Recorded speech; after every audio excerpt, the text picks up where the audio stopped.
আসসালামু আলাইকুম রহমতুল্লাহ। প্রিয় চাকরি প্রত্যাশী ভাই বোন, আশা করি সবাই অনেক ভালো আছেন, সুস্থ আছেন। তো আল্লাহর রহমতে আমি অনেক ভালো আছি।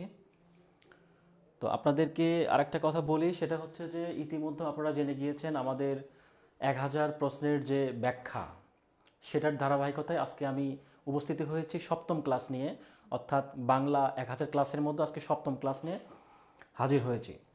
তো আজকে মূলত আমি 211 থেকে 245 নম্বর প্রশ্ন, অর্থাৎ এই 211 থেকে 245 নম্বর প্রশ্নের ভিতরে যে 35টা প্রশ্ন রয়েছে, সেগুলো প্রশ্নগুলো আমি সুন্দরভাবে ব্যাখ্যা করার চেষ্টা করব, বুঝিয়ে পড়ার চেষ্টা করব। তো আশা করি আপনারা আমার সাথেই থাকবেন এবং আমি যেভাবে ব্যাখ্যা সহকারে পড়াবো শেষ পর্যন্ত থাকবেন এবং কষ্ট করে হলেও একটু খাতায় একটু নোট ডাউন করে নেবেন, যাতে করে ব্যাখ্যার প্রশ্নের যে ব্যাখ্যাগুলো সেগুলো আমরা সুন্দর করে পরবর্তীতে আমরা পেয়ে যাব। ঠিক আছে? তো যদিও আরেকটা কথা আমি বলি, সেটা হচ্ছে আপনারা একটু আগে আমাদের পেজ থেকে গণিত স্যার এবং জিকে স্যার লাইভে এসেছিলেন, তো ওখানে আমি কিছু কমেন্ট পড়লাম। তো অনেকেই একটা বিষয় নিয়ে আপনারা ক্লিয়ার না, সেটা হচ্ছে যে আপনারা অনেকেই বলছেন পিডিএফ এর কথা। হ্যাঁ, তো ব্যাপারটা হচ্ছে যে আমাদের পিডিএফটা কিন্তু আমাদের যে পার্সোনাল যে গ্রুপটা রয়েছে সেখানে কিন্তু দেয়া হচ্ছে। অর্থাৎ আমাদের যে ক্লাস নেওয়ার পরে, আমি যে ক্লাস নিচ্ছি এখন, তো ক্লাস নেওয়ার শেষে কিন্তু আমাদের হচ্ছে গ্রুপ লিঙ্কটা কিন্তু কমেন্টে দেওয়া রয়েছে। তো কষ্ট করে হলেও একটু আপনারা কাইন্ডলি গ্রুপে অ্যাড হয়ে নেবেন এবং আমাদের সেই গ্রুপটাতে কিন্তু সবগুলো আমাদের যতগুলো ক্লাস রয়েছে, এটা শুধুমাত্র বাংলার জন্য না, আমাদের বাংলা বলি, জিকে বলি, ম্যাথ বলি আর ইংলিশ বলি, সবগুলো ক্লাস কিন্তু আমাদের সিকোয়েন্স অনুযায়ী সবগুলো সাজিয়ে দেওয়া হয়েছে। পাশাপাশি আমাদের যে ইউটিউব চ্যানেল রয়েছে ইএম জব, তো সেই ইউটিউব চ্যানেলেও কিন্তু আমাদের প্লেলিস্টে আমাদের ক্লাসগুলো সাজিয়ে দেওয়া রয়েছে, যেগুলো সম্পর্কে আপনারা মোটামুটি অনেকেই জানেন। তো যারা নতুন তাদের জন্য মূলত এই কথাটা বলা। তো কষ্ট করে একটু দয়া করে আমাদের যে গ্রুপ লিঙ্কটা রয়েছে, প্রাইভেট যে গ্রুপ রয়েছে, সেখানে আপনারা অ্যাড হয়ে নেবেন, পর্যায়ক্রমে আপনাদের সবাইকে যুক্ত করা হবে। ওকে, তো এখন আমরা কথা না বাড়িয়ে ক্লাসের দিকে ফিরবো। হ্যাঁ, তার আগে একটু কমেন্ট দেখবো। আচ্ছা, অনেকেই সালাম জানিয়েছেন, ওয়ালাইকুম আসসালাম, এবং জিজ্ঞেস করেছেন কেমন আছে। জি আলহামদুলিল্লাহ, আল্লাহর রহমতে অনেক ভালো আছি। তো যাই হোক, আমরা এখন কথা না বাড়িয়ে একটু প্রশ্নে চলে যাই সরাসরি। ঠিক আছে, প্রশ্নে চলে যাব। খেয়াল করি, প্রথম প্রশ্নটা হচ্ছে, আমরা দেখেছি যে প্রথম প্রশ্ন আজকে আমার সপ্তমতম দিনের মতো ক্লাস, শুরুটা হচ্ছে 211 নম্বর প্রশ্ন দিয়ে, 211 নম্বর প্রশ্ন দিয়ে শুরু হবে এবং শেষ হবে হচ্ছে 245 নম্বর প্রশ্ন। তো আশা করি এই 35টা প্রশ্ন শুরু থেকে শেষ পর্যন্ত আপনারা আমাদের সাথেই থাকবেন। ওকে, প্রথম প্রশ্ন একটু খেয়াল করি, 69-এর গণঅভ্যুত্থান কেন্দ্রিক উপন্যাস কোনটি?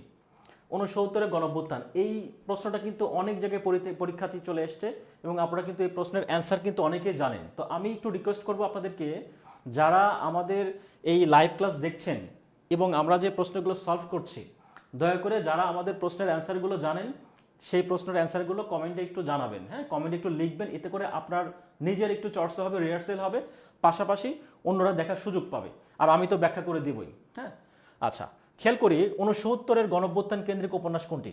সংসপ্ত, অনেক সূর্যের আশা, চিলেকোঠার সেপাই, সূর্য সবুজ রক্ত। আমরা কিন্তু এটা সবাই জানি, অ্যান্সার হচ্ছে কি হবে? চিলেকোঠার সেপাই। এখন কথা হচ্ছে কিন্তু চিলেকোঠার সেপাই কিন্তু আমরা সবাই জানি মোটামুটি, এটা পরীক্ষায় আসছে সহকারী রাজস্ব কর্মকর্তা 2012 সালে। তো এখন আমরা কিন্তু 69-এর গণ অভ্যুত্থান কেন্দ্রিক উপন্যাস সম্পর্কে জানি, চিলেকোঠার সেপাই। লিখেছেন কে? আখতারুজ্জামান ইলিয়াস।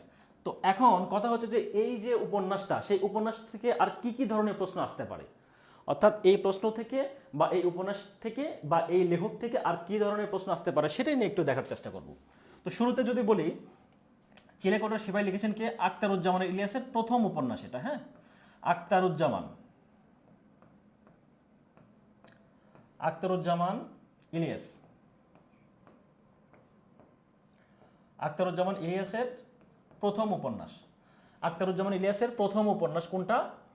প্রথম উপন্যাসের আমরা নাম জানলাম কি? চিলেকোঠার সেপাই, যেটা কিনা 1969 সাল থেকে শুরু করে 1971 সাল পর্যন্ত, অর্থাৎ আমাদের যে মুক্তিযুদ্ধ হয়, স্বাধীনতা যুদ্ধের আগ পর্যন্ত বাংলাদেশ, তথা যদিও তখন বাংলাদেশটা হয় নাই, অর্থাৎ ওই সময়ে সামাজিক এবং রাজনৈতিক বিষয় নিয়ে কিন্তু এই উপন্যাসটাতে ফুটে উঠেছে। অর্থাৎ আখতারুজ্জামান ইলিয়াস 1969 সালে গণঅভ্যুত্থান থেকে শুরু করে মুক্তিযুদ্ধের আগ পর্যন্ত যেই সময়টা ছিল, সেই সময়ের ভিতরে সামাজিক এবং রাজনৈতিক বিষয় নিয়ে আলোচনা করেছেন চিলেকোঠার সেপাই উপন্যাসে। তো আখতারুজ্জামান ইলিয়াসের কিন্তু এটা প্রথম উপন্যাস। তো এই উপন্যাসের জন্য তিনি একটা পুরস্কার পেয়েছিলেন। সেই পুরস্কারটা কি? আলাওল সাহিত্য পুরস্কার। আলাওল সাহিত্য পুরস্কার। আলাওল সাহিত্য পুরস্কারটা পেয়েছিলেন কোন উপন্যাসের জন্য? সেটা পেয়েছিলেন চিলেকোঠার সেপাই উপন্যাসের জন্য। কে পেয়েছিলেন? আখতারুজ্জামান ইলিয়াস। আচ্ছা, তো এখন পুরস্কার, হ্যাঁ পুরস্কার, তো এইটা কত সালে পায় পুরস্কার? তো এই পুরস্কারটা কিন্তু আলাওল সাহিত্য পুরস্কারটা কিন্তু পায় হচ্ছে কত সালে? 1987 সালে। 1987 সালে পুরস্কারটা পান। আচ্ছা, এখন কথা হচ্ছে চিলেকোঠার সেপাই যে উপন্যাসটা রয়েছে, অনেক সময় কিন্তু পরীক্ষায় এটাও আসে, আমাদের চরিত্র সম্পর্কে কিন্তু প্রশ্ন আসতে দেখা যায়। তো আমাদেরকে একটা খুব কমন প্রশ্ন আমরা জানি, চিলেকোঠার সেপাই উপন্যাসের উপজীব্য হচ্ছে কি? 69-এর গণ অভ্যুত্থান। বাট যদি আসে যে চিলেকোঠার সেপাই থেকে একটা চরিত্রের কথা যদি বলা হয়, বা যদি বলা হয় চিলেকোঠার সেপাই থেকে কেন্দ্রীয় চরিত্রটা আসলে কি, এই উপন্যাসের কেন্দ্রীয় চরিত্র, তো কেন্দ্রীয় চরিত্রের কথা যদি বলি তাহলে কি অ্যান্সার হবে? কেন্দ্রীয় চরিত্র, হ্যাঁ কেন্দ্রীয় চরিত্র। কেন্দ্রীয় চরিত্র হচ্ছে কে? ওসমান। কেন্দ্রীয় চরিত্র হচ্ছে ওসমান।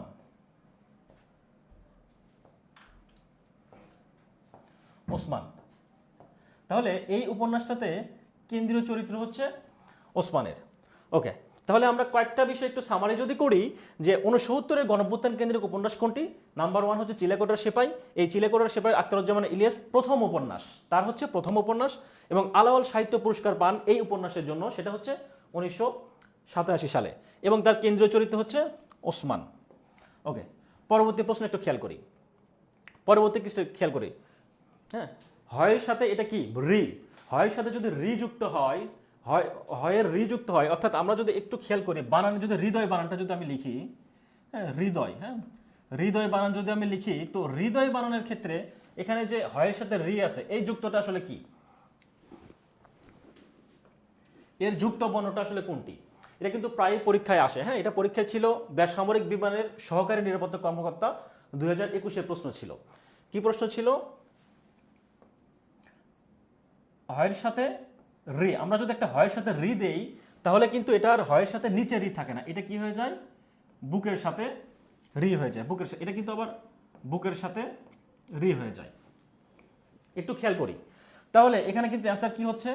তাহলে হ যোগ রি। রি মানে কি? আমরা জানি হচ্ছে যে এইটারই হচ্ছে যে বর্ণ হচ্ছে যে রিকার বা রি। তাহলে হয়ের যুক্ত বর্ণ হচ্ছে কোনটি? হ যোগ রি। হৃদয় বানানোর ক্ষেত্রে যে হৃদয় বানানোর ক্ষেত্রে আমরা যে রিটা পেয়েছি, সেটা মূলত হ যোগ রি মিলিয়ে হয়ের সাথে রি যুক্ত হয়। ওকে, পরবর্তী প্রশ্ন একটু খেয়াল করি।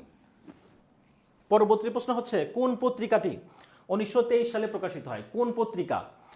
পত্রিকা থেকে কিন্তু প্রায় প্রশ্ন আসে। হ্যাঁ, পত্রিকা থেকে যে প্রায় যে প্রশ্নগুলো আসে, সেখান থেকে কিন্তু সাল সহ সম্পাদকের নাম থাকে এবং আরও কিছু গুরুত্বপূর্ণ তথ্য থাকে। তো আমরা একটু দেখি, খেয়াল করে 27তম বিশেষে একটা প্রশ্ন ছিল যে কোন পত্রিকাটি 1923 সালে প্রকাশিত হয়? কোন পত্রিকাটি 1923 সালে প্রকাশিত হয়? কল্লোল পত্রিকা। কল্লোল পত্রিকা 1923 সালে প্রকাশিত হয়। আর কালিকলম যে পত্রিকা রয়েছে, সেটা হচ্ছে 1926 সালে প্রকাশিত হয়, এবং প্রগতি হচ্ছে 1927 সালে প্রকাশিত হয়।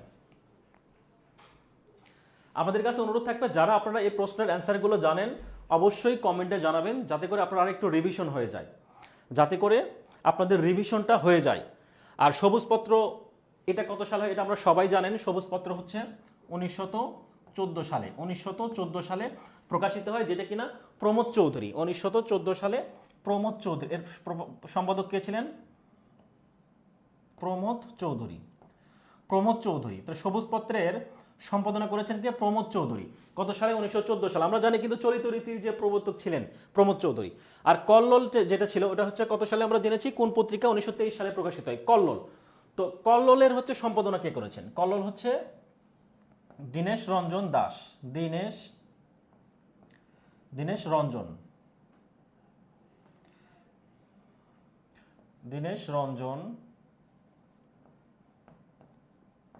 দাস। দীনেশ রঞ্জন দাস হচ্ছে কল্লোল পত্রিকার সম্পাদনা করেছেন। আর প্রগতি পত্রিকার সম্পাদনা করেছেন কে? অজিত চন্দ্র দত্ত। অজিত চন্দ্র দত্ত। আচ্ছা, এখন কথা হচ্ছে প্রগতি পত্রিকা যেটা রয়েছে সেটা কিন্তু 1923 সালে প্রকাশিত হয়। সেটা কিন্তু কত সালে প্রকাশিত হয়? 1923 সালে। তো 1923 সালে অজিত চন্দ্র দত্ত এবং আরেকটা হচ্ছে কি বুদ্ধদেব বসু, বুদ্ধদেব, হ্যাঁ বুদ্ধদেব বসু, বুদ্ধদেব বসু এটা হচ্ছে কি করেন? বুদ্ধদেব বসু হচ্ছে সম্পাদনা করেছেন। আর কালিকলম যেটা, কালিকলম সেটা হচ্ছে কিন্তু কালিকলমের যিনি সম্পাদনা করেন সেটা হচ্ছে প্রেমেন্দ্র মিত্র। প্রথম সম্পাদনা করেছেন হচ্ছে প্রেমেন্দ্র মিত্র। পরবর্তীতে মুরলীধর বসু এবং শৈলজানন্দ, পরবর্তীতে হচ্ছে মুরলীধর বসু এবং শৈলজানন্দ এই পত্রিকাটির দায়িত্ব নেন বা পত্রিকাটি পরবর্তীতে সম্পাদনা করেন। মুরলীধর বসু,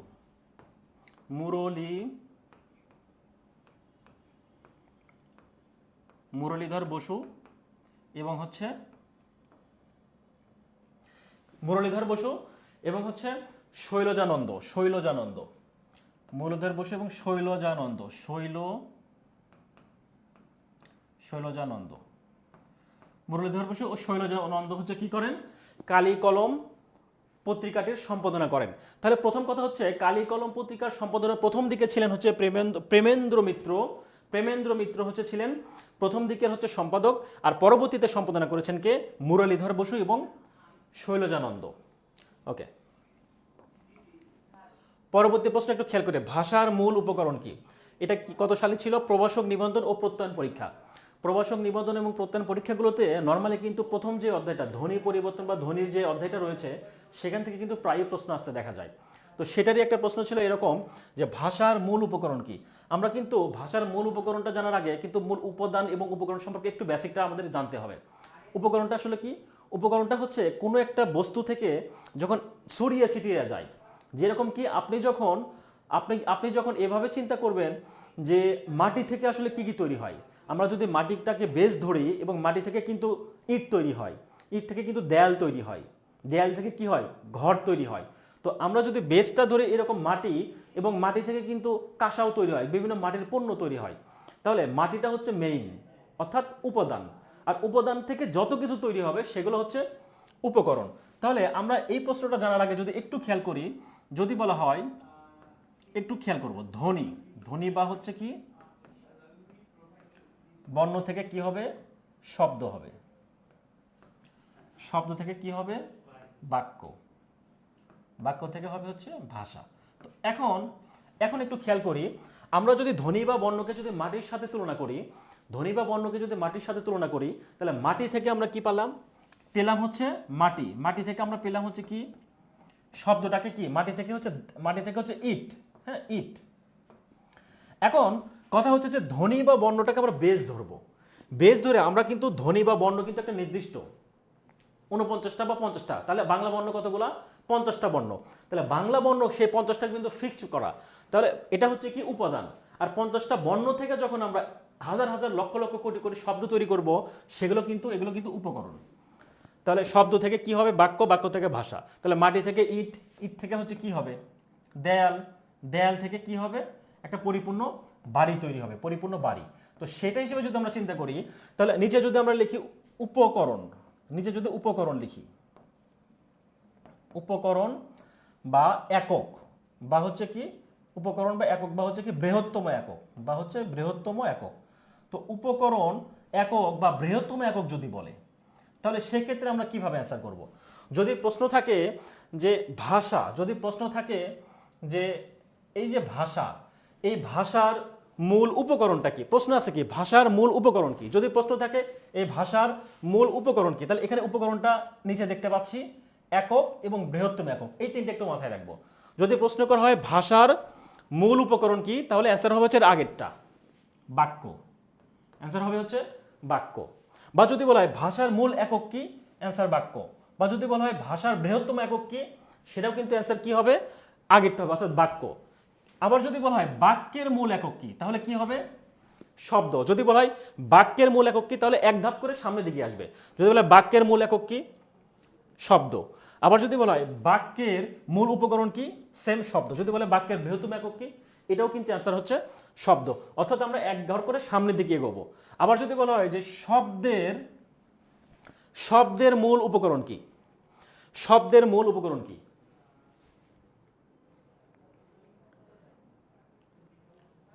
শব্দের মূল উপকরণ কিন্তু ধ্বনি এবং বর্ণ, কিন্তু শব্দের কিন্তু আবার একক বা বৃহত্তম একক কিন্তু হয় না। এই শব্দের মূল উপকরণ যদি বলা হয় তাহলে অ্যান্সার কিন্তু ধ্বনি বা বর্ণ। আর যদি বলা হয় শব্দের একক বা বৃহত্তম একক, সেক্ষেত্রে কিন্তু শব্দের কোনো একক বা বৃহত্তম একক নেই, বা শব্দের বা একক বা বৃহত্তম একক হয় না। তাহলে আমরা সিম্পলি যেটা বুঝলাম যে পরীক্ষায় আসছে ভাষার মূল উপকরণ কি, তাহলে সেটার অ্যান্সার হচ্ছে কি বাক্য। কেন বাক্য? কারণ এখানে ভাষা আছে, এক ঘর সামনে যাবে। মূল উপকরণ যেহেতু নিচে আমরা পেয়েছি উপকরণ একক এবং বৃহত্তম একক। ওকে, পরবর্তী প্রশ্ন একটু খেয়াল করি। কোথায় স্বর্গ কোথায় নরক কে বলে তা বহুদূর, মানুষের মাঝেই স্বর্গ নরক মানুষেরই সুরাসুর। তো এই কবিতাটা কিন্তু আমরা ছোটবেলা থেকে অনেকেই অনেক সময় পড়ে আসছি, জেনে আসছি। তো এটা একটা খুব গুরুত্বপূর্ণ একটা কবিতা, কিন্তু আমরা জানি না যে আসলে কবিতার নামটা কি। হয়তো আমাদের অনেকের মনে আছে বা মনে নেই এরকম। তো কথা হচ্ছে এই কবিতার নাম হচ্ছে স্বর্গ নরক। এই কবিতার নাম হচ্ছে স্বর্গ নরক। কবিতার নাম হচ্ছে স্বর্গ নরক। কবিতার নাম হচ্ছে স্বর্গ নরক। এটা কোন কাব্যের থেকে নেওয়া হয়েছে? মালঞ্চ। স্বর্গ নরক হচ্ছে মালঞ্চ কাব্য থেকে নেওয়া হয়েছে এই কবিতাটি। তো এই কবিতাটা কিন্তু প্রকাশিত হয় হচ্ছে 1321 বঙ্গাব্দে ভারতবর্ষ পত্রিকায়। ভারতবর্ষ নামে একটা পত্রিকা ছিল, সেই পত্রিকাতে 1321 সালে সেটা কি হয়, কবিতাটা প্রকাশিত হয়। কোন কাব্যের অন্তর্গত ছিল এই কবিতাটা? মালঞ্চ কাব্যের অন্তর্গত ছিল। তো মালঞ্চ কাব্য এটা কিন্তু শেখ ফজলুল করিমের লেখা কবিতা। কোথায় স্বর্গ কোথায় নরক কে বলে তা বহুদূর, এই অমর পঙ্ক্তিতে রচিত হচ্ছে শেখ ফজলুল করিম। তো শেখ ফজলুল করিমেরই কিন্তু কবিতার নাম হচ্ছে স্বর্গ নরক, যেটা কিনা মালঞ্চ কাব্যগ্রন্থ থেকে নেওয়া হয়েছিল। এবং সেই স্বর্গ নরক কবিতাটা 1321 সালে বা 1321 বঙ্গাব্দে, এখানে সাল বললে ভুল হবে, এখানে বঙ্গাব্দ 1321 বঙ্গাব্দে ভারতবর্ষ পত্রিকায় কি হয়, প্রকাশিত হয়। ভারতবর্ষ পত্রিকায় হচ্ছে প্রকাশিত হয়। তো শেখ ফজলুল করিমেরই আরও একটা গুরুত্বপূর্ণ কাব্যগ্রন্থ রয়েছে, সেই কাব্যগ্রন্থের নাম হচ্ছে বঙ্গবাণী। সেই কাব্যগ্রন্থের নাম হচ্ছে বঙ্গবাণী। এটা হচ্ছে তারই আরও একটা গুরুত্বপূর্ণ কাব্যগ্রন্থ।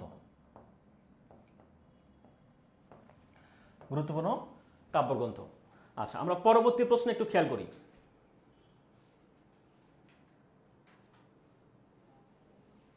আচ্ছা, পরবর্তী প্রশ্ন একটু খেয়াল করি।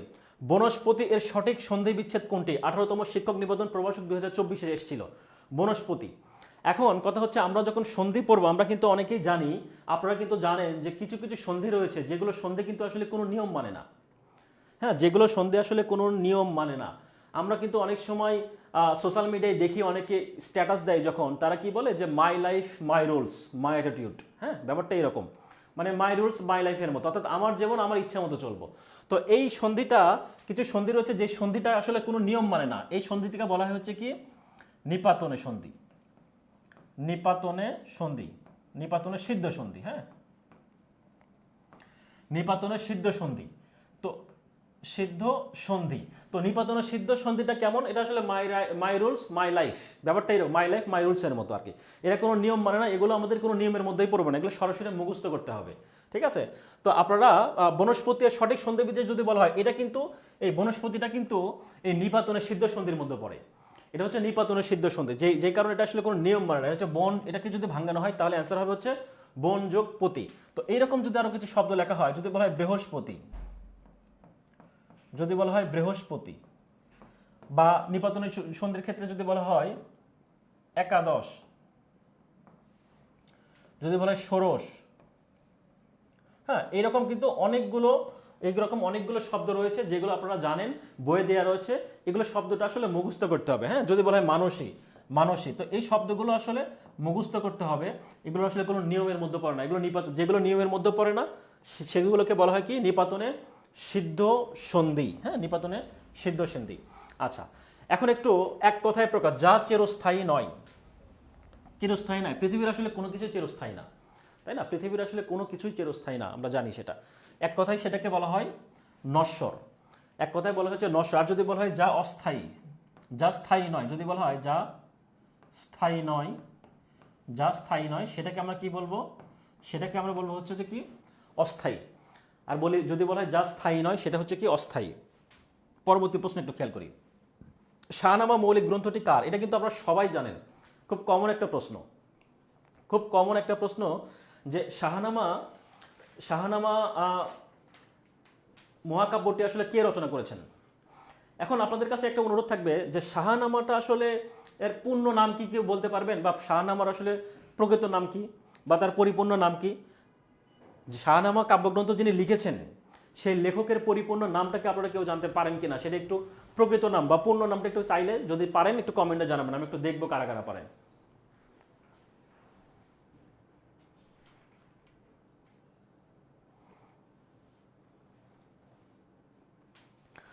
প্রথম কথা হচ্ছে এখানে একটা প্রশ্ন, শাহনামা মৌলিক গ্রন্থটি কার? এটা কিন্তু ফিরদাউসি, আমরা এটা সবাই জানি। হ্যাঁ, শাহনামা মৌলিক গ্রন্থটি হচ্ছে ফিরদাউসির, বাট আমরা ফিরদাউসির পরিপূর্ণ নাম জানি কিনা। আমরা কিন্তু অনেকে কিন্তু এটা মনে করি যে ইনি হয়তো বা মহিলা, ফিরদাউসির নামটা কিন্তু মহিলার মতো, কারণ কেন, কিন্তু আসলে ইনি কিন্তু মহিলা না, ইনি একজন পুরুষ ব্যক্তি। হ্যাঁ, পুরুষ মানুষ, ফিরদাউসি কিন্তু হচ্ছে পুরুষ মানুষ, পুরুষ। হ্যাঁ, এটা মাথায় রাখতে হবে। আমরা হয়তো বা অনেকেই জানি বা অনেকেই জানি না, ফিরদাউসি যে ব্যক্তিটা উনি হচ্ছে পুরুষ মানুষ, ওনার বাসা হচ্ছে ইরানে, ওনার জন্ম হচ্ছে ইরানে। ঠিক আছে, ওনার জন্ম হচ্ছে ইরানে। তিনি শাহনামা নামে মহাকাব্যটা রচনা করে, এটা হচ্ছে মহাকাব্য। শাহনামা মহাকাব্যটি বা মৌলিক গ্রন্থটি কার? এটা হচ্ছে ফিরদাউসি। তো ফিরদাউসির পুরো নাম,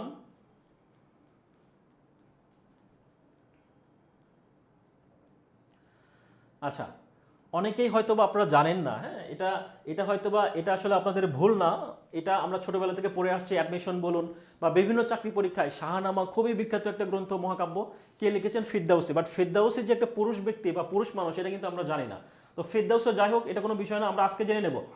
তো ফিরদাউসের পুরো নাম হচ্ছে, ফিরদাউসের পূর্ণ নাম হচ্ছে আবুল কাসেম ফিরদাউসি। আবুল আবুল কাসেম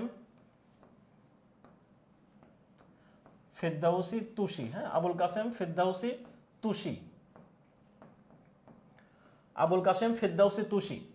তো ফিরদাউসির পূর্ণ নাম হচ্ছে আবুল কাসেম ফিরদাউসি তুষি, যিনি কিনা ইরানে জন্মগ্রহণ করেছিলেন। হ্যাঁ, ইরানে জন্মগ্রহণ করেছিলেন। তো তিনি মূলত সুলতান মাহমুদের অনুরোধে, সুলতান মাহমুদ নামে, সুলতান মাহমুদের অনুরোধে তিনি কিন্তু এই কাব্যটি রচনা করেছিলেন।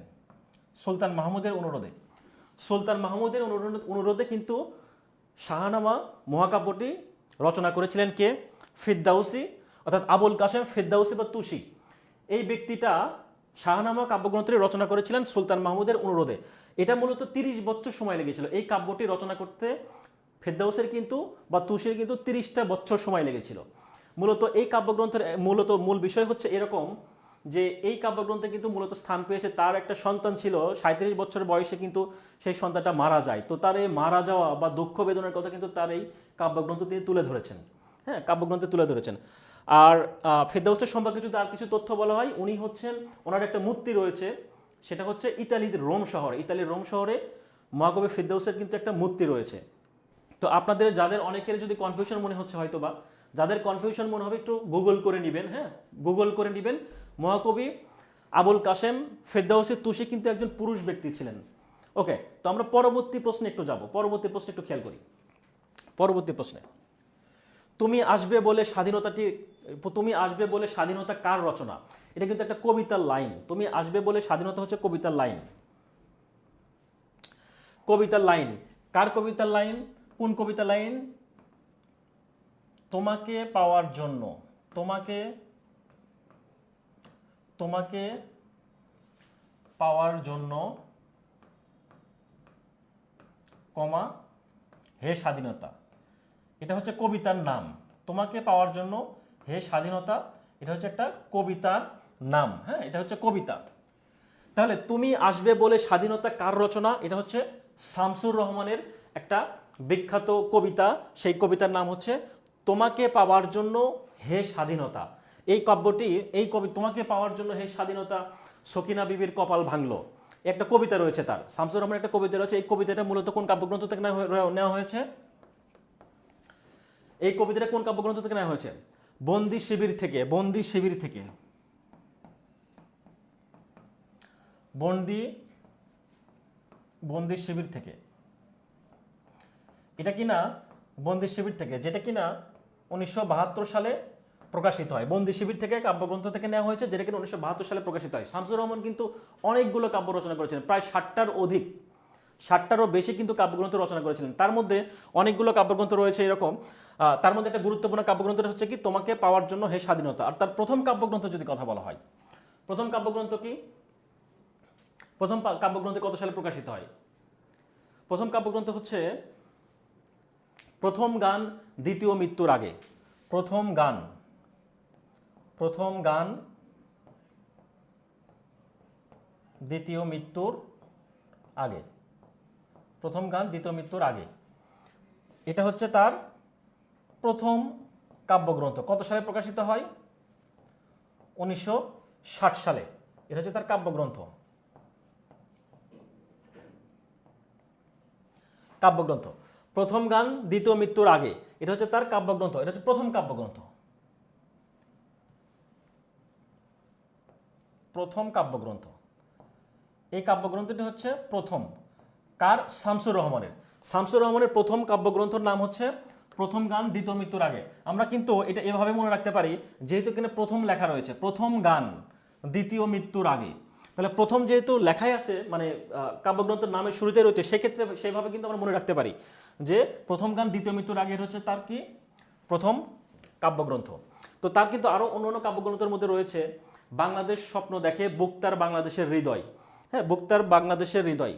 তারপর কি? একক সন্ধ্যায় বসন্ত, নিজ বাসভূমে, প্রতিদিন ঘরেন ঘরে, নিরালোকের দিব্যরথ, এগুলো সবগুলো কিন্তু কি? শামসুর রহমানের কাব্যগ্রন্থ। আচ্ছা, পরবর্তী প্রশ্ন একটু খেয়াল করে, বাংলা সাহিত্যের কথা কার রচিত? প্রাথমিক মাধ্যমিক সহকারী শিক্ষক তৃতীয় ধাপে আসছিল এই প্রশ্নটা 2024 সালে। বাংলা সাহিত্যের কথা কথা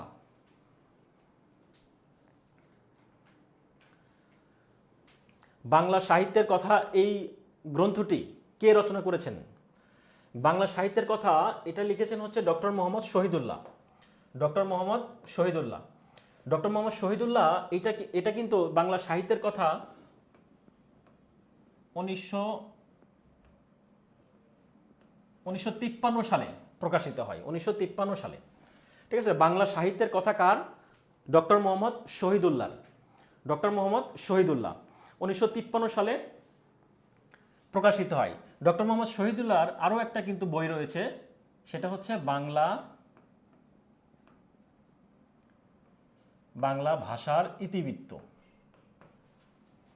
বাংলা ভাষার ইতিবৃত্ত, এটা কার? ডক্টর মোহাম্মদ শহীদুল্লাহ। ডক্টর মোহাম্মদ শহীদুল্লাহ বাংলা ভাষার ইতিবৃত্ত। তাহলে আমরা ডক্টর মোহাম্মদ শহীদুল্লাহর দুইটা বইয়ের কথা জানলাম, একটা হচ্ছে বাংলা সাহিত্যের কথা, আর একটা হচ্ছে বাংলা ভাষার ইতিবৃত্ত। এটা কিন্তু 1963 সালে, 1965 সালে, এটা হচ্ছে 1965 সালে প্রকাশিত হয়। এটা হচ্ছে 1965 সালে প্রকাশিত। কিন্তু পরীক্ষায় যদি আসে বাংলা সাহিত্যের ইতিবৃত্ত, বাংলা সাহিত্যের ইতিবৃত্ত, পরীক্ষায় যদি আসে বাংলা সাহিত্যের ইতিবৃত্ত, তাহলে সেই ক্ষেত্রে আসলে এটার অ্যান্সার কি হবে? এটা কে পারবেন? বাংলা সাহিত্যের ইতিবৃত্ত, আমরা জানলাম যে বাংলা ভাষার ইতিবৃত্তটা হচ্ছে ডক্টর মোহাম্মদ শহীদুল্লাহ, একই সাথে বাংলা সাহিত্যের কথা হচ্ছে কার? ডক্টর মোহাম্মদ শহীদুল্লাহ। কিন্তু বাংলা সাহিত্যের ইতিবৃত্তটা আসলে কার?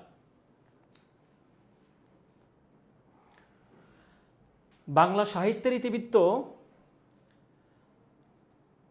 আচ্ছা আপনারা অনেকেই কমেন্ট করছেন, আচ্ছা আমি একটু লিখে দেই। বাংলা সাহিত্যের ইতিবৃত্ত হচ্ছে মোহাম্মদ আব্দুল হাই, মোহাম্মদ আব্দুল হাই এবং সৈয়দ আলী আহসান, সৈয়দ আলী আহসান, এই দুইজন ব্যক্তি কিন্তু এই গ্রন্থটি লিখেছিলেন। সৈয়দ আলী আহসান এবং মোহাম্মদ আব্দুল হাই, এই দুইজন ব্যক্তি বাংলা সাহিত্যের ইতিবৃত্ত লিখেছিলেন, যেটা কিনা 1968 সালে প্রকাশিত হয়। 1968 সালে প্রকাশিত হয়। তাহলে আমরা কয়টা বিষয় জানলাম? বাংলা সাহিত্যের কথা বলেছিলেন হচ্ছে ডক্টর মোহাম্মদ শহীদুল্লাহ এবং বাংলা ভাষার ইতিবৃত্ত হচ্ছে ডক্টর মোহাম্মদ শহীদুল্লাহ। বাংলা সাহিত্যের কথা 1953 সালে প্রকাশিত হয়। বাংলা সাহিত্যের ইতিবৃত্ত যেটা, সেটা বাংলা ভাষার ইতিবৃত্ত, সেটা হচ্ছে 1965 সালে প্রকাশিত হয়। আর বাংলা সাহিত্যের যেটা ইতিবৃত্ত, ডক্টর মোহাম্মদ আব্দুল হাই এবং সৈয়দ আলী আহসান দুজন ব্যক্তি মিলে এটা রচনা করেছেন।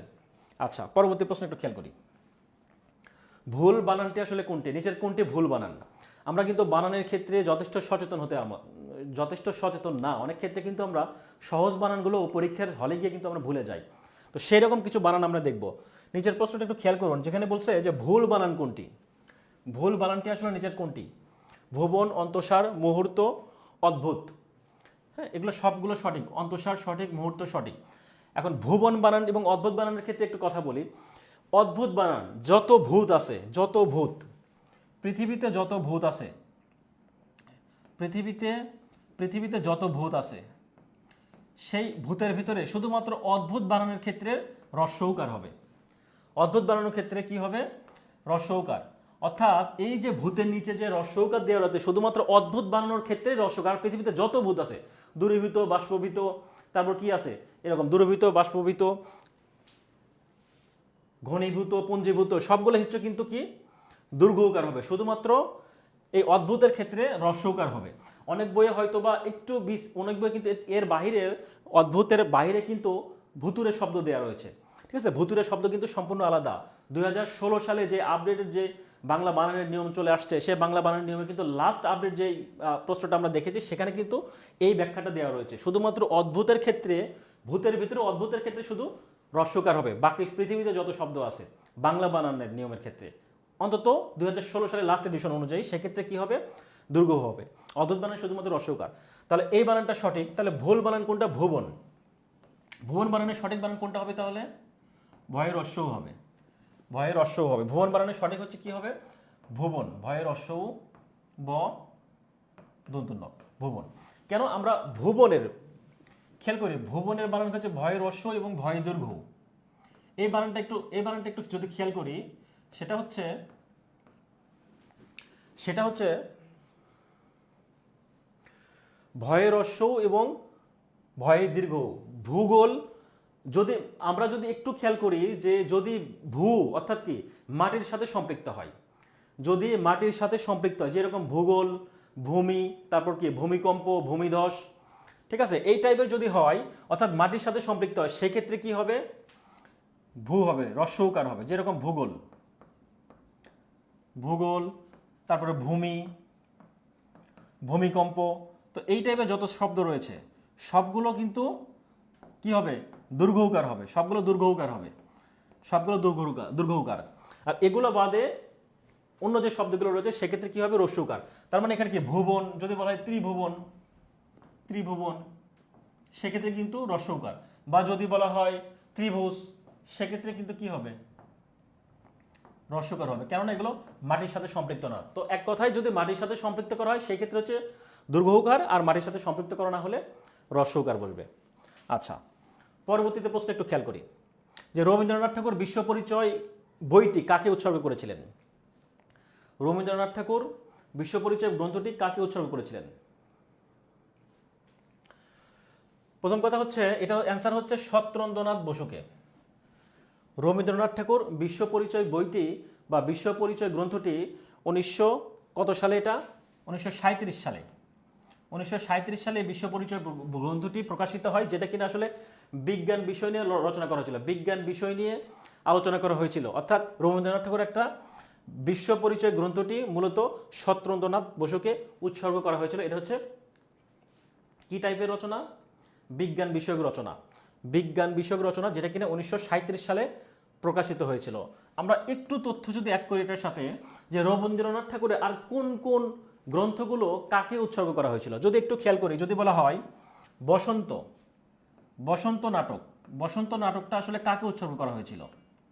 আবার একটু কমেন্টে লিখতে পারেন। হ্যাঁ, যারা জানেন তারা কমেন্টে লিখবেন বসন্ত নাটক। তারপর আরেকটা নাটকের নাম কি? যদি বলে কালের যাত্রা নাটকটি কাকে উৎসর্গ করা হয়েছিল? রবীন্দ্রনাথ ঠাকুর কাকে উৎসর্গ করেন কালের যাত্রা নাটকটি? একটু কমেন্টে জানান। যারা পারেন একটু কমেন্টে জানাবেন, ঠিক আছে? তাসের দেশ, যদি বলা হয় তাসের দেশ নাটকটা কাকে উৎসর্গ করা হয়েছিল?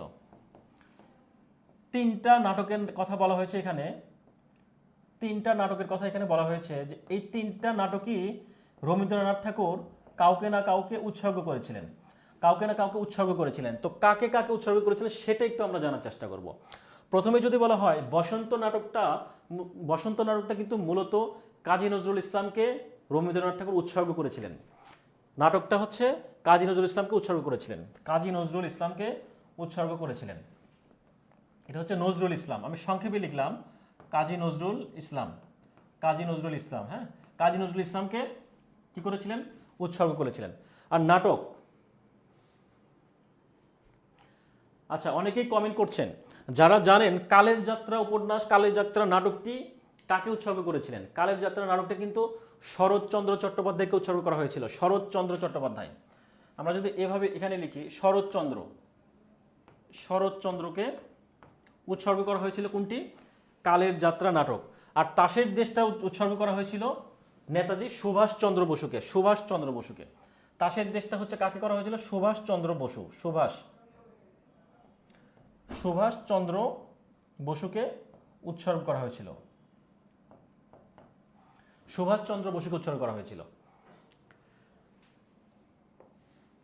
আচ্ছা, ঠোঁট কাটা বলতে কি বোঝায়? পরবর্তী প্রশ্ন, ঠোঁট কাটা বলতে কি বোঝায়? এগুলো আসলে মুখস্থ বেস প্রশ্ন হচ্ছে কি স্পষ্টবাদী। অনেকে আমরা বলি না যে ঠোঁট কাটা, তার কোনো হচ্ছে কি নাই, মুখে যা আসে তা বলে দেয়, অর্থাৎ স্পষ্টবাদী। পরবর্তী প্রশ্ন একটু খেয়াল করি। প্রথম আলো উপন্যাসটি কার লেখা? আমরা কিন্তু একটা কবিতা খুব আমাদের ভালো মনে আছে, সেটা হচ্ছে একটা কথা আছে না, বলে না যে সমরেশ সুনীল গঙ্গোপাধ্যায়ের একটা কবিতা, বিখ্যাত কবিতা, কি কবিতা ওইটা? সুনীল গঙ্গোপাধ্যায়ের বিখ্যাত একটা কবিতা, সেই কবিতা কি? কেউ কথা রাখেনি। সুনীল গঙ্গোপাধ্যায়ের একটা বিখ্যাত কবিতা নাম হচ্ছে কেউ কথা রাখেনি। 33 বছর পার হয়ে গেল, কেউ কথা রাখেনি। এটা কিন্তু সুনীল গঙ্গোপাধ্যায়ের একটা বিখ্যাত কবিতা। তো এই কবিতাটা সুনীল গঙ্গোপাধ্যায় মূলত লিখেছেন। তো প্রথম আলো উপন্যাসটি কিন্তু এই সুনীল গঙ্গোপাধ্যায়েরই লেখা। প্রথম আলো উপন্যাস এইটা 2001 সালে ইংরেজিতে অনুবাদ করা হয়, ইংরেজিতে প্রকাশিত হয়। 2001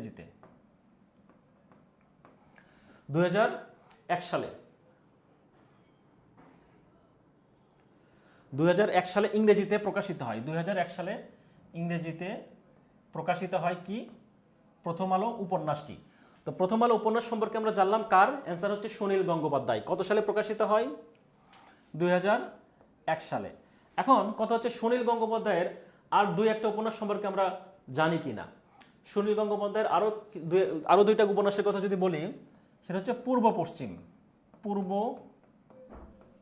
পশ্চিম এবং হচ্ছে কি মনের মানুষ।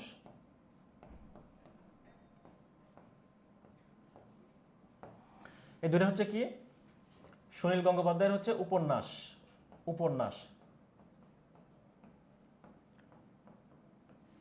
সুনীল গঙ্গোপাধ্যায়ের উপন্যাস। আচ্ছা, লাপাত্তা শব্দের লা উপসর্গটি কোন ভাষা থেকে এসেছে? লাপাত্তা শব্দের লা উপসর্গ কোন ভাষা থেকে এসেছে? এটা কিন্তু আমরা সবাই জানি আরবি ভাষা থেকে আসছে। কেন? কারণ লাটা হচ্ছে কি আরবি শব্দ। তো আমরা যদি বলি, আমরা কিন্তু জানি আরবি শব্দ মোট কয়টি, আরবি উপসর্গ কয়টি? আরবি উপসর্গ কিন্তু আমরা জানি হচ্ছে 4টি। কি? আম, খাস, লা এবং কি গড়। আম, খাস, লা, গড়। তো এই আরবি হচ্ছে উপসর্গ হচ্ছে 4টি, আম, খাস, লা, গড়। 4টি, লা, গড়। তবে অনেকে এই 4টির সাথে আরো 2টা অ্যাড করেন। হ্যাঁ, অনেকে এই 4টির সাথে আরো 2টা যোগ করেন। সেই দুইটা হচ্ছে বাজে একটা, বাজে এবং হচ্ছে ক্ষয়ের, বাজে এবং ক্ষয়ের। অনেক বইয়ে এই দুইটা শব্দ অ্যাড করা রয়েছে, অর্থাৎ আম খাস লাগরের সাথে বাজে এবং ক্ষয়ের এই দুইটা উপসর্গ অ্যাড করা রয়েছে। আচ্ছা, পরবর্তী প্রশ্ন একটু খেয়াল করি। বাংলা সাহিত্যের শ্রেষ্ঠ কিশোর চরিত্রকে, বাংলা সাহিত্য শ্রেষ্ঠ কিশোর চরিত্র সরকারি প্রাথমিক বিদ্যালয়ের সহকারী শিক্ষক 2008 আসছে। বাংলা সাহিত্যের শ্রেষ্ঠ কিশোর চরিত্র হচ্ছে কি? ইন্দ্রনাথ। শ্রেষ্ঠ কিশোর চরিত্র হচ্ছে ইন্দ্রনাথ। শ্রীকান্ত উপন্যাসের চরিত্র, সে উপন্যাসের নাম কি? শ্রীকান্ত উপন্যাস। শ্রীকান্ত উপন্যাসের চরিত্র চরিত্র হচ্ছে ইন্দ্রনাথ। শ্রীকান্ত উপন্যাসের চরিত্র ইন্দ্রনাথ। আর এটা হচ্ছে মেজ দিদি।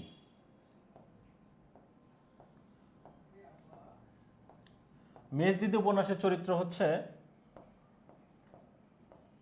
কেষ্ট। তাহলে শ্রীকান্ত উপন্যাসের চরিত্র হচ্ছে ইন্দ্রনাথ এবং মেজ দিদি উপন্যাসের চরিত্র হচ্ছে কেষ্ট।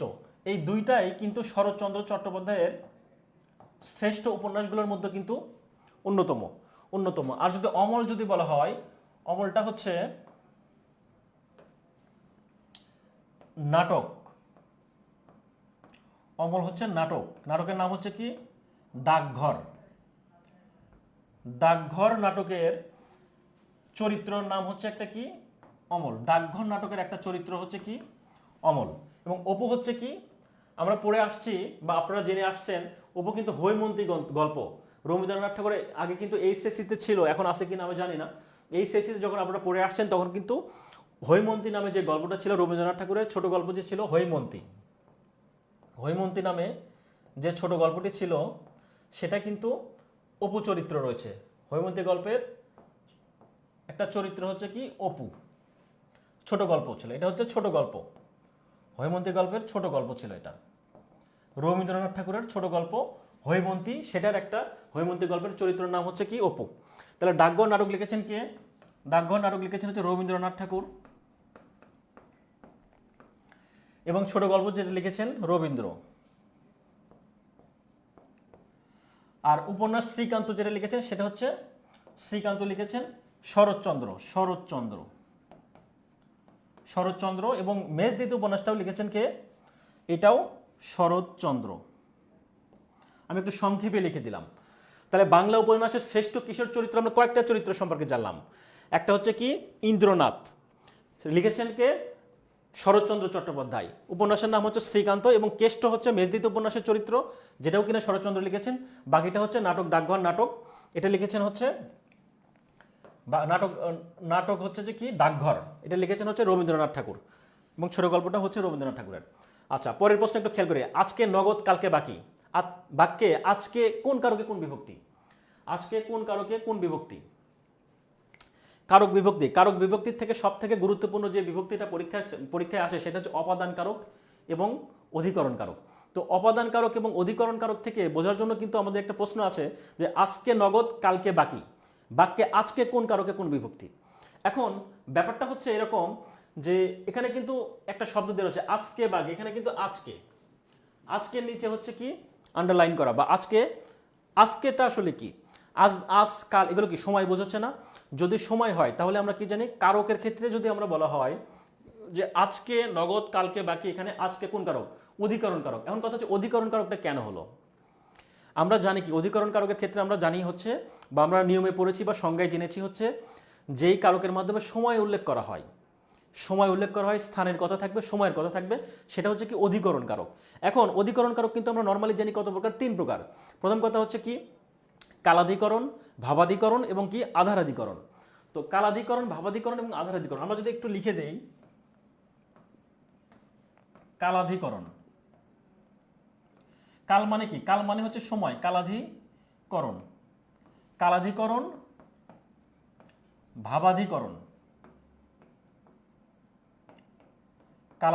ভাবাধিকরণ। আর একটা হচ্ছে কি? আধারাধিকরণ,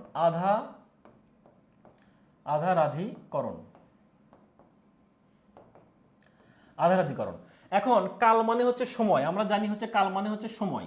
তার মানে এখানে কিন্তু আজকে নগদ কালকে বাকি, আজকে বলতে কি আজকে সময় বোঝাচ্ছে এখানে, তার মানে সময় যদি বোঝায় তার মানে এটা অধিকরণ কারকে দ্বিতীয়া, অধিকরণ যেহেতু এখানে আজকে, আজকের সাথে কি আছে একটা কে আছে, তাহলে আমরা জানি কি কে রে বলতে কি বোঝায় দ্বিতীয় বিভক্তি, তার মানে এটা অধিকরণের দ্বিতীয় বিভক্তি। যদি বলা হয় অধিকরণের ভিতরে আসলে কোন কারক, অধিকরণের মধ্যে কি হবে কালাধিকরণ, অধিকরণে হচ্ছে কালাধিকরণ, কালাধিকরণ কারক, অধিকরণে হচ্ছে কালাধিকরণ কারক, কালাধিকরণ কারক। কেন? কারণ আমরা জানি, আমরা নিয়মে জেনেছি সময় যদি বোঝায় তাহলে সেক্ষেত্রে হচ্ছে অধিকরণ কারক। এখন আধারাধিকরণের মধ্যে কিন্তু কয়েকটা ক্যাটাগরি রয়েছে, তিনটা ক্যাটাগরি। একটা হচ্ছে কি ঐকদেশিক, আর একটা হচ্ছে অভিব্যাপক, আর একটা হচ্ছে কি বৈষয়িক। ঐকদেশিক মানে কি, আর একটা হচ্ছে 3 নম্বর হচ্ছে বৈষয়িক, মানে হচ্ছে বিষয় সম্পর্কে বোঝাবে বৈষয়িক। 3 নম্বর হচ্ছে বৈষয়িক।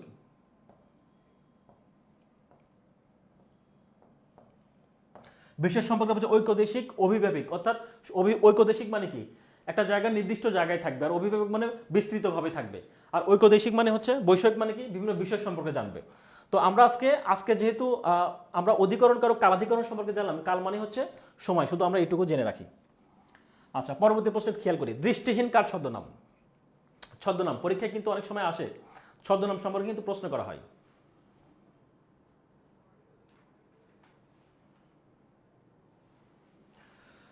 দৃষ্টিহীন কার ছদ্মনাম?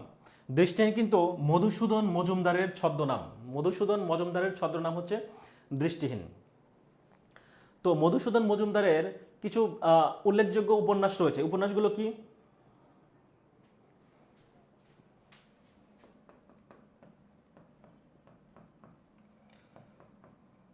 যুগের হাওয়া,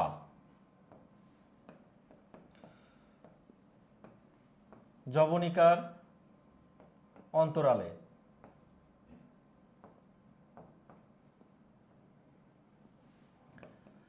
যৌবনের বালুচরে।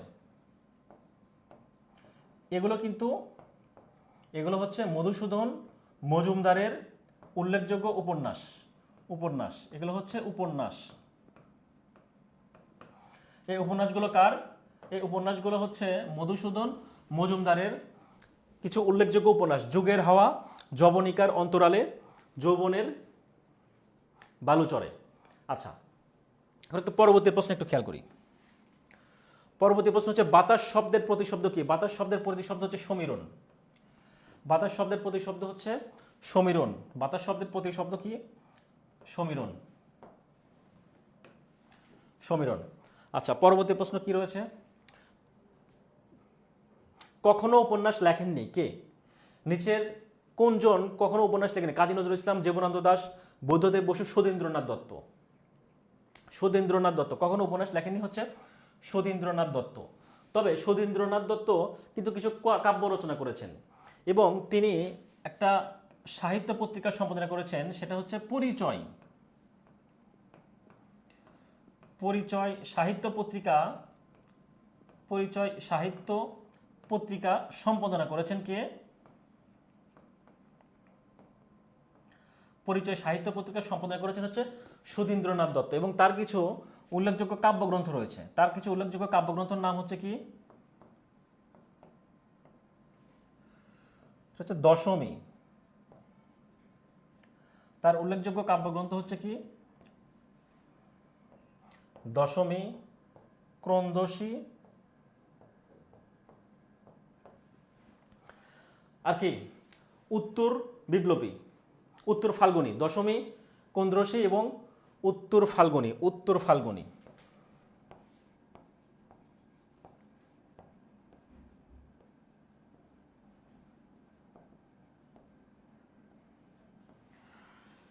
এগুলো হচ্ছে তার সুধীন্দ্রনাথ দত্তের গুরুত্বপূর্ণ কাব্যগ্রন্থ।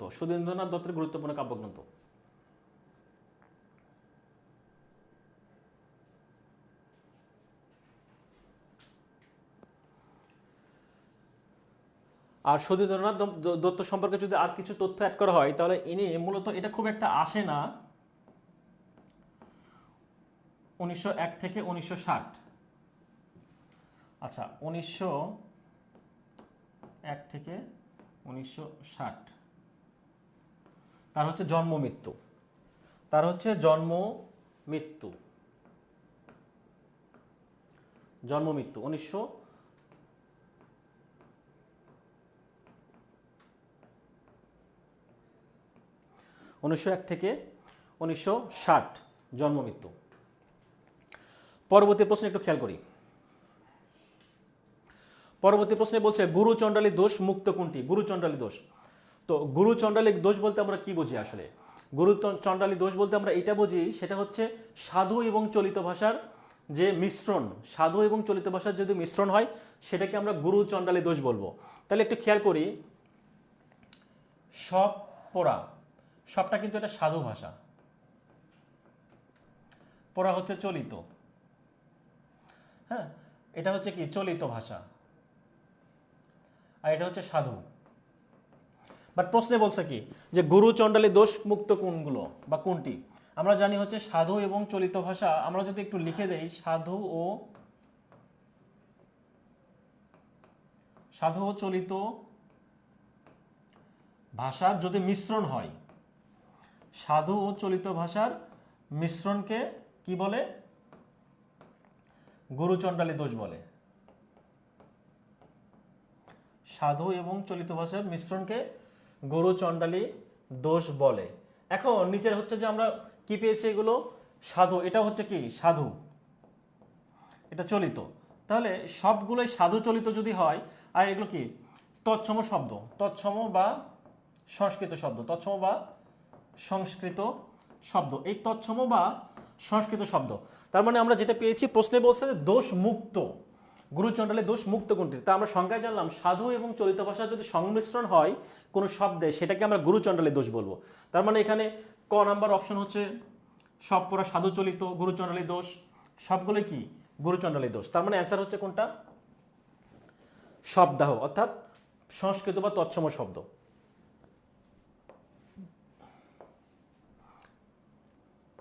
পরবর্তী প্রশ্ন খেয়াল করি।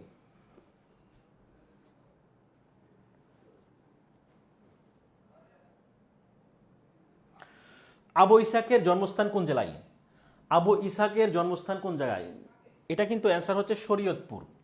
এখন কথা হচ্ছে শুধুমাত্র কি এটাই জানা আমাদের জন্য যথেষ্ট? আবু ইসাক থেকে কিন্তু আরো অনেকগুলো প্রশ্ন হয়ে থাকে, অনেকগুলো গুরুত্বপূর্ণ তথ্য রয়েছে। আমরা একটু জানবো যে আবু ইসাক থেকে আর কোন ধরনের প্রশ্ন পরীক্ষায় আসতে পারে।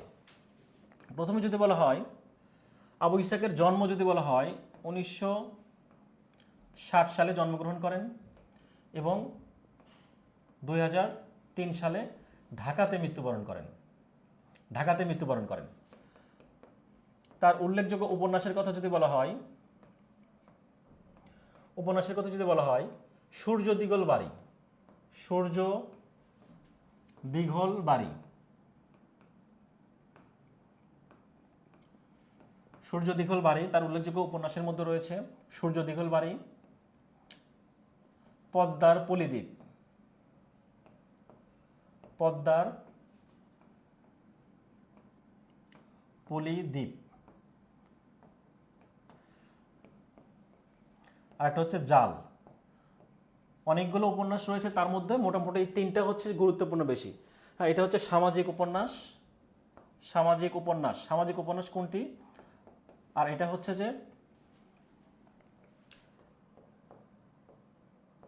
গোয়েন্দা টাইপের উপন্যাস। হ্যাঁ, সামাজিক উপন্যাস আর গোয়েন্দা টাইপের উপন্যাস। তো এখন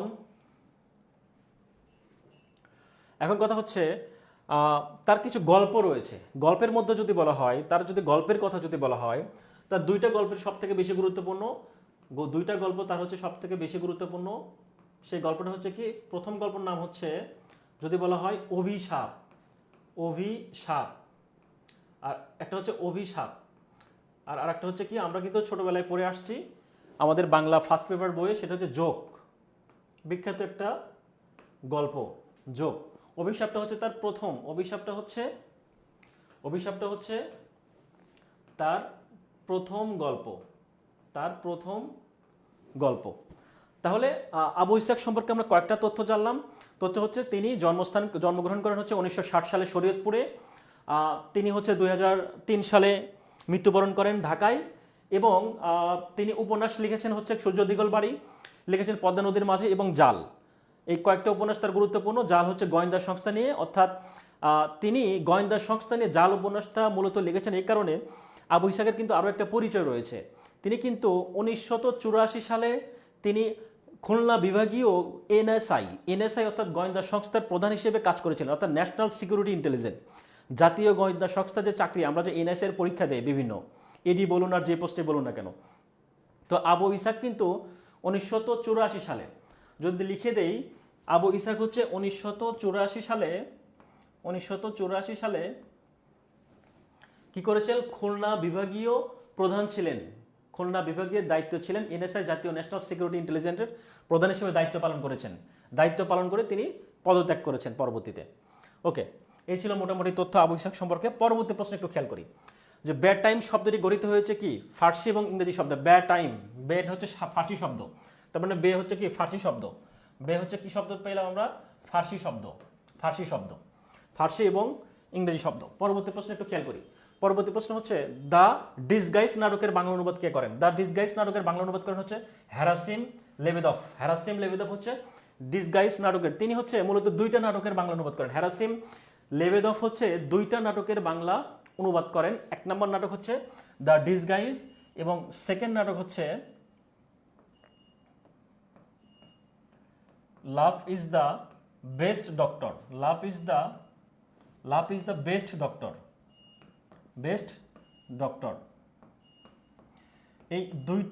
এই দুইটা নাটক হচ্ছে হ্যারাসিম লেবেদফ বাংলায় অনুবাদ করেন। আচ্ছা, এখন জরায়ের বিপরীত শব্দ কোনটি আমরা জানি?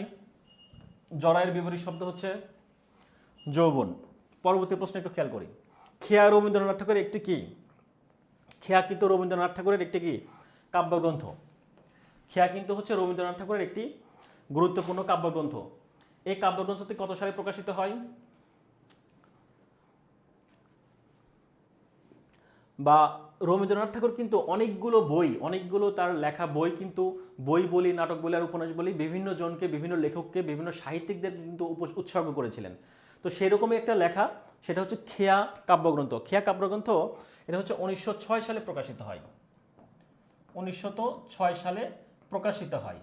তো 1906 সালে খেয়া কাব্যগ্রন্থ প্রকাশিত হয়েছে আমরা বুঝলাম, বাট খেয়া কাব্যগ্রন্থ কিন্তু তিনি একজন ব্যক্তিকে বা বিজ্ঞানীকে উৎসর্গ করেছিলেন। তার নাম হচ্ছে জগদীশ চন্দ্র বসু। জগদীশ চন্দ্র বসু। আমরা কিন্তু একটু আগে জেনেছি বসন্ত নাটক হচ্ছে কাজী নজরুলকে দিয়েছিলেন, কালের যাত্রা শরৎচন্দ্রকে, তাসের দেশ দিয়েছিলেন নেতাজি সুভাষচন্দ্র বোসকে। ঠিক সেই রকমই একটা গ্রন্থ বা কাব্যগ্রন্থ, সেটা হচ্ছে কি জগদীশ চন্দ্র বসুকে তিনি উৎসর্গ করেছিলেন। পরবর্তী প্রশ্ন একটু খেয়াল করি। স্কুল থেকে স্কুল, এখানে কোন ধরনের পরিবর্তন ঘটেছে? ধ্বনি পরিবর্তন এমন একটা অধ্যায় যেটা কিনা প্রায়ই পরীক্ষায় আসতে দেখা যায়। হ্যাঁ, প্রায়ই পরীক্ষায় আসতে দেখা যায়, এবং আমি কিন্তু মোটামুটি আপনাদের জন্য যে প্রশ্নগুলো সিলেক্ট করেছি, মোটামুটি ধ্বনি পরিবর্তনটা কিন্তু আমাদের সবগুলো ক্লাসেই মোটামুটি বলা যায় যে আমি রাখছি, এই কারণে যেটা একটা গুরুত্বপূর্ণ একটা অধ্যায়, এবং এখান থেকে প্রায়ই প্রশ্নগুলো আমাদের ভুল হয়। আচ্ছা, তো এখন স্কুল থেকে স্কুল, এটা কোন ধরনের পরিবর্তন ঘটছে? কোন ধরনের? এটা হচ্ছে স্কুল হচ্ছে মূল শব্দ। যদি বলা স্কুল হচ্ছে কি মূল শব্দ, সেখানে একটা অতিরিক্ত কি রস্বই যুক্ত হয়েছে। আমরা অনেকে বলি স্কুলে যাব, স্কুল। বা যদি বলা স্ত্রীকে আমরা কি বলি? স্ত্রী। তো অর্থাৎ এখানে যদি আদি স্বর, এখানে কিন্তু আদি স্বরের পরিবর্তন হয়েছে। আদি স্বর, এখানে কিন্তু আদি একটা রস্বই কিন্তু একটা যুক্ত হয়েছে। অর্থাৎ যদি সামনে যদি কোনো বর্ণ যুক্ত হয়, অর্থাৎ আদি স্বরে যদি যুক্ত হয়, সেটা হচ্ছে কি বলবো আমরা? আদি স্বরাগম। অর্থাৎ স্কুল থেকে স্কুল, এখানে কোন ধরনের পরিবর্তন ঘটেছে? অ্যান্সার হচ্ছে আদি স্বরাগম। কেন? কারণ সামনে একটা বর্ণ বসে কি বলছে? বর্ণ বসে তার উচ্চারণগত চেঞ্জ হয়েছে। স্কুল থেকে স্কুল। বা যদি বলে স্পর্ধা, বা যদি বলা হয় স্পর্ধা, স্পর্ধা থেকে কি হবে তাহলে? আস্পর্ধা। এখানে একটা স্বরিয়া যুক্ত হয়েছে। তো এই সবগুলোই কিন্তু কি? এই সবগুলো হচ্ছে আদি স্বরাগমের উদাহরণ। আচ্ছা, নেক্সট একটু দেখি। বখতিয়ারের ঘোড়া কোন শ্রেণীর রচনা? বখতিয়ারের ঘোড়া, এটা একটু কমেন্ট করুন তো, যারা যারা এই প্রশ্নটার অ্যান্সার জানেন একটু কমেন্ট করুন। বখতিয়ারের ঘোড়া এটা কার কার লেখা? বখতিয়ারের ঘোড়া এটা আসলে কোন ধরনের রচনা? উপন্যাস কি, ইতিহাস নাকি রূপকথা, না আসলে কি?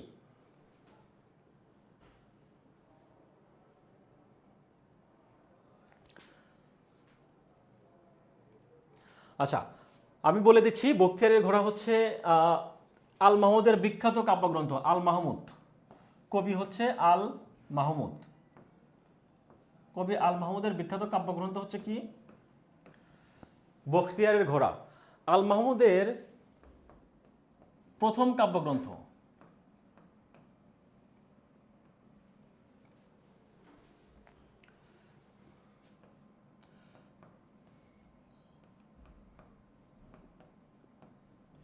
প্রথম কাব্যগ্রন্থ হচ্ছে কোনটি?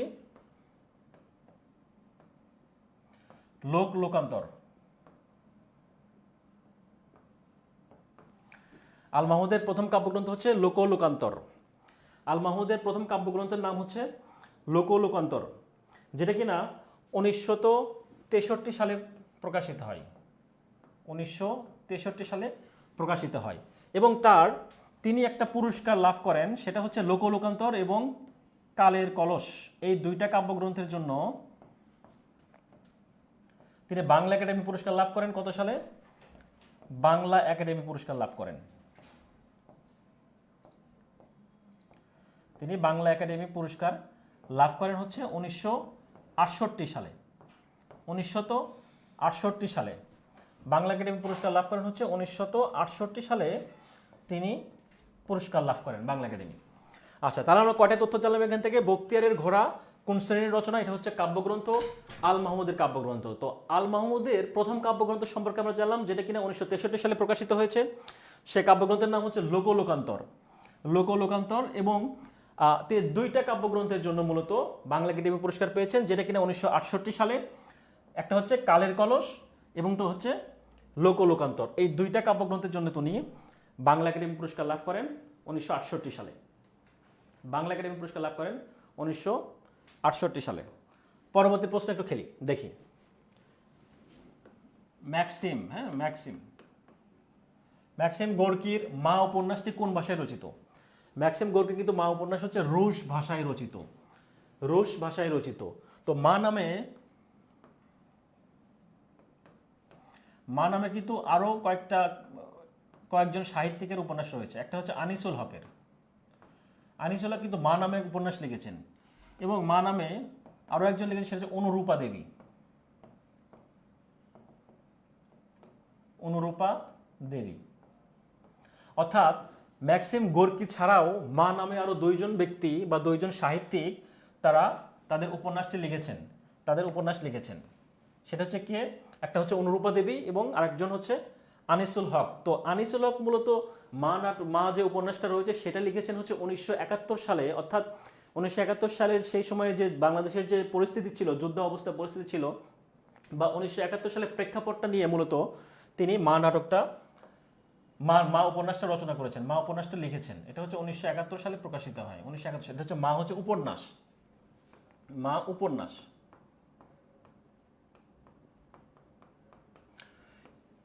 মা হচ্ছে উপন্যাস। মা উপন্যাস, ঠিক আছে। একটা হচ্ছে অনুরূপা দেবী এবং আরেকজন হচ্ছে আনিসুল হক লিখেছিলেন। আর ম্যাক্সিম গোর্কির মা উপন্যাসটা মূলত ছিল উনি ছিলেন রাশিয়ার একজন লেখক। তো ওইটা উনি শিল্প বিপ্লবের সময়, অর্থাৎ একটা ফ্যাক্টরিতে কাজ করতেন মূলত। তো সেটারই নিয়ে ফ্যাক্টরি শ্রমিকদের কাহিনী নিয়ে মূলত ম্যাক্সিম গোর্কির মা উপন্যাসটি রচনা করা হয়েছিল, যেটা কিনা রুশ ভাষায় ছিল। আচ্ছা, ঢাকায় স্থাপিত প্রথম ছাপাখানার নাম কি? ঢাকায় স্থাপিত প্রথম ছাপাখানার নাম হচ্ছে ঢাকা বাংলা প্রেস, যেটা কিনা 1860 সালে প্রকাশিত হয়। 1860 সালে প্রকাশিত হয় বাংলা প্রেস। তো 1860 সালে যে প্রকাশিত হয়, এটা হচ্ছে ঢাকার আজিমপুর থেকে। কোথা থেকে প্রকাশিত হয়? ঢাকার আজিমপুর। ঢাকা হচ্ছে আজিমপুর থেকে প্রকাশিত হয় কত সালে? 1808 সালে। হ্যাঁ, প্রকাশনা যিনি সম্পাদক ছিলেন তার নাম হচ্ছে, যিনি সম্পাদনা করেছিলেন বা যিনি প্রতিষ্ঠা করেছিলেন তার নাম হচ্ছে সুন্দর মিত্র। প্রতিষ্ঠা করেছিলেন হচ্ছে সুন্দর মিত্র। প্রতিষ্ঠা করেছিলেন কে? সুন্দর মিত্র।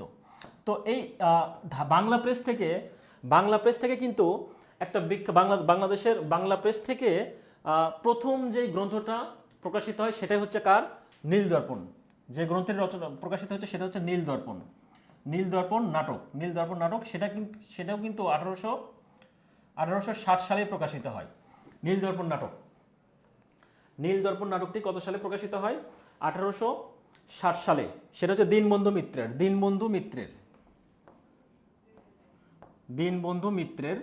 নীল দর্পণ প্রকাশিত হয় কত সালে? 1860 সালে।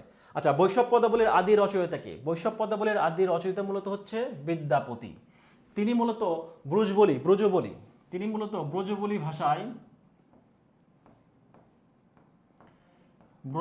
ভাষায় তিনি কি করেছিলেন? বৈষ্ণব পদাবলী পদটা রচনা করেছিলেন। আর যদি বলা হয় বাংলা ভাষায় প্রথম বৈষ্ণব পদাবলী রচনা করেছিলেন কে? বাংলা ভাষায় যদি বলা হয় বাংলা ভাষায় বৈষ্ণব পদাবলী রচনা করেছিলেন আদি রচয়িতাকে, তাহলে সেটার অ্যান্সার হবে হচ্ছে চণ্ডীদাস। যদি বলা হয় বাংলা ভাষায় রচনা করেছিলেন হচ্ছে চণ্ডীদাস। তাহলে দুইটা তথ্য জানলাম, একটা হচ্ছে বৈষ্ণব পদাবলীর আদি রচয়িতা হচ্ছে কে? যিনি হচ্ছে বিদ্যাপতি ব্রজবলি ভাষায় রচনা করেছিলেন। আর যদি বাংলা ভাষার কথা যদি বলা হয় সেক্ষেত্রে অ্যান্সার হবে কি? চণ্ডীদাস। আচ্ছা, ইপিক শব্দের অর্থ কি? ইপিক শব্দের অর্থ হচ্ছে মহাকাব্য। আচ্ছা, মহাকাব্য। আর গীতিকাব্য হচ্ছে লিরিক। গীতিকাব্যকে আমরা কি জানি? লিরিক। হ্যাঁ। আর পুরাণ হচ্ছে ম্যাথোলজি।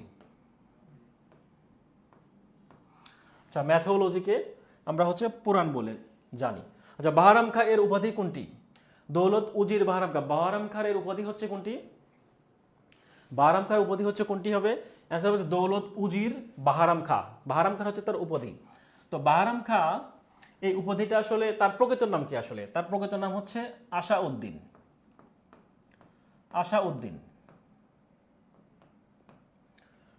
হচ্ছে তার প্রকৃত নাম। বাহারাম খাঁর হচ্ছে প্রকৃত নাম হচ্ছে কি? আশাউদ্দিন।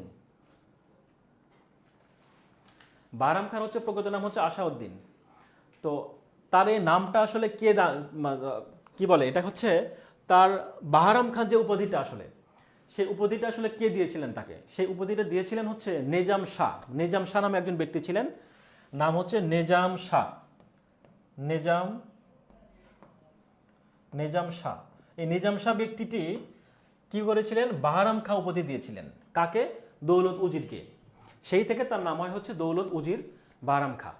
ওকে, নেক্সট প্রশ্ন একটু খেয়াল করি। কোনটির আগে স্ত্রীবাচক শব্দ যোগে লিঙ্গান্তর হয়? খেয়াল করি, নেতা নেত্রী, এটা আমরা সবাই জানি। তারপর যদি বলে দাতা, কি দাতার ক্ষেত্রে কি হয়? দাতা দাত্রী। আর বাদশা বেগম। তাহলে কবির ক্ষেত্রে কি হবে? এটা হচ্ছে মহিলা কবি। তাহলে প্রশ্নে বলেছে যেহেতু যে কোনটির আগে স্ত্রীবাচক যোগে লিঙ্গান্তর হয়, তাহলে অ্যান্সার হচ্ছে কি? মহিলা কবি। সেক্ষেত্রে অ্যান্সার হচ্ছে মহিলা কবির সাথে আমরা মহিলা যোগ করতে পারি। আচ্ছা, লাস্ট প্রশ্ন একটু খেয়াল করি। চর্যাপদের তিব্বতী অনুবাদ প্রকাশ কে করেন? চর্যাপদের তিব্বতী অনুবাদ প্রকাশ করেন কে? অ্যান্সার হচ্ছে প্রবোধচন্দ্র বাগচি। একটু খেয়াল করি, যদি আরো কিছু তথ্য জানি, যদি বলা হয় যে প্রবোধচন্দ্র যে বাগচি, যদি বলা হয় চর্যাপদের মূল অনুবাদক কে? আসলে একটা হচ্ছে মূল অনুবাদক, আরেকটা যদি বলা হয় চর্যাপদের টিকা অনুবাদক।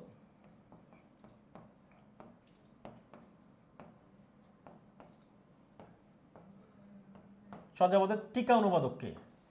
আর যদি বলে চর্যাপদের আবিষ্কারক কে?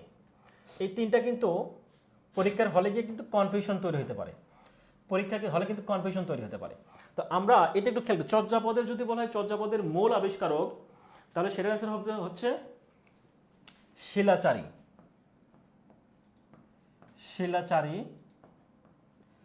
বা হচ্ছে কি শিলাচার্য বা হচ্ছে কি হবে? শিলাচার্য। এখন চর্যাপদের টিকা অনুবাদকের কথা যদি বলা হয়, তাহলে হচ্ছে টিকা অনুবাদের কথা যদি বলে তাহলে হচ্ছে কি হবে, কীর্তিচন্দ্র, কীর্তিচন্দ্র অথবা অথবা চন্দ্রকীর্তি, অথবা চন্দ্রকীর্তি, হ্যাঁ, অথবা চন্দ্রকীর্তি, অথবা চন্দ্রকীর্তি, দুইটা নামের আমরা কিন্তু শিলাচারী অথবা শিলাচার্য। আর একটা হচ্ছে কি চর্যাপদের টিকা অনুবাদক হচ্ছে কি কীর্তিচন্দ্র অথবা চন্দ্রকীর্তি। আর যদি বলা হয় চর্যাপদের আবিষ্কার কে করেন, আবিষ্কার করেন হচ্ছে কি প্রবোধচন্দ্র বাগচি, প্রবোধচন্দ্র বাগচি, প্রবোধচন্দ্র বাগচি। কত সালে করা হয়? এটা হচ্ছে 1938 সালে এটা আবিষ্কার করেন। চর্যাপদের আবিষ্কারক যদি বলা হয় তাহলে হচ্ছে প্রবোধচন্দ্র বাগচি, যেটা কিনা 1938 সালে তিনি হচ্ছে এটা আবিষ্কার করেন। তো এই হচ্ছে তো আজকে এই পর্যন্তই থাকবে। আশা করি আমাদের হচ্ছে 211 থেকে 245 পর্যন্ত আমরা মোটামুটি ভাবে যদি বলা হয় যে আমরা প্রশ্ন বিশ্লেষণের মাধ্যমে জানার চেষ্টা করেছি। আপনাদের যদি কোনো জানার জিজ্ঞাসা থাকে বা কোনো কিছু প্রশ্ন থাকে, সেক্ষেত্রে আমাদের যে প্রাইভেট যে গ্রুপটা রয়েছে, দয়া করে প্রাইভেট গ্রুপে আপনারা কমেন্ট করবেন। আমি সবগুলো কমেন্ট দেখার চেষ্টা করবো এবং চেষ্টা করবো আপনাদের মতামতগুলোকে প্রায়োরিটি দিয়ে পরবর্তীতে সেইভাবে ক্লাস নেওয়ার এবং আপনাদের সমস্যাগুলো সমাধান করার জন্য। তো যাই হোক, আজকে এই পর্যন্ত থাকবে, ইনশাআল্লাহ পরবর্তী ক্লাসে দেখা হবে। এ পর্যন্ত ভালো থাকবেন, সুস্থ থাকবেন। আসসালামু আলাইকুম।